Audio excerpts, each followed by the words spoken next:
Петро Медвідь написав статтю «Фіглі за 125 мільйонів доларів».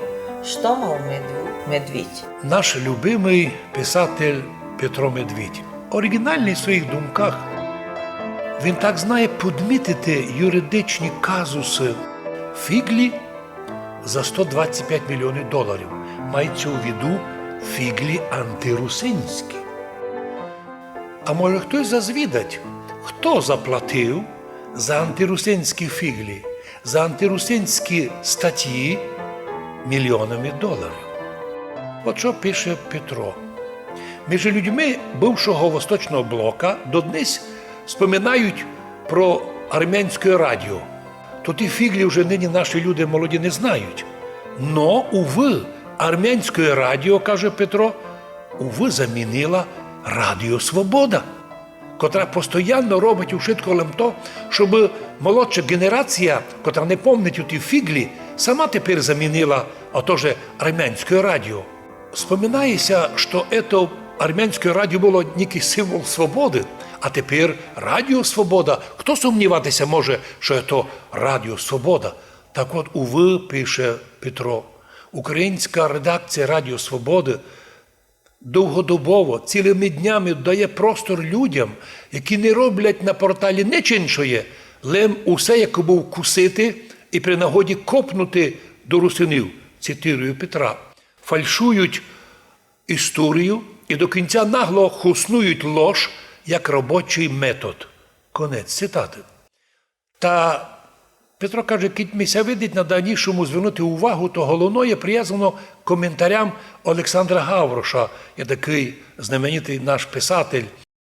По нашим даним, він етнічний наш житель Закарпаття з русинськими коріннями, но видає себе за етнічного українця, це його право.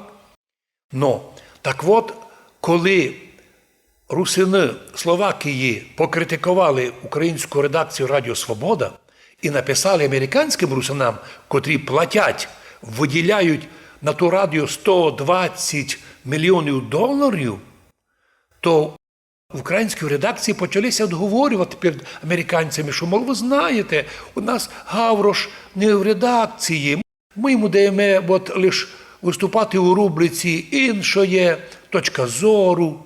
Стоп! Що значить йому даємо? Та річ іде не про те, що ви даєте виділяти точку зору Олександру Гаврошу. Том проблема, що ви, Свободна Європа або Радіо Свобода, не даєте альтернативну точку зору від імені русинов. Тисячі передач від української редакції проти русинов, і, каже Петро, ні одної передачі, щоб дати опонірувати української редакції від імені русинов.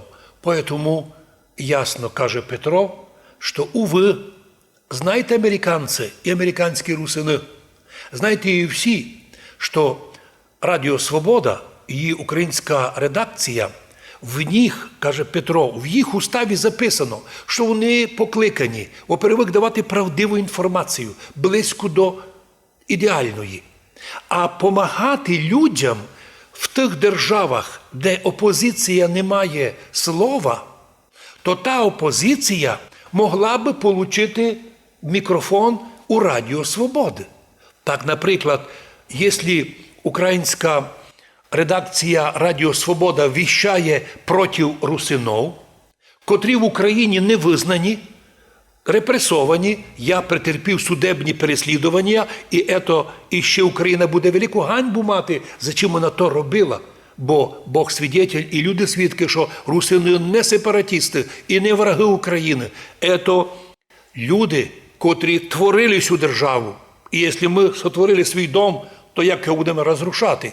Лише вороги України можуть приписати нам, що ми вороги. А ми, православні християни, канонічної церкви, і в цьому отношенню ми казали би Радіо Свобода. Так дайте виразити точку зору русинов. Ведь українці мають свою державу. 24 години в сутку функціонує українське телебачення, радіопреса, інтернет на українській чистій мові.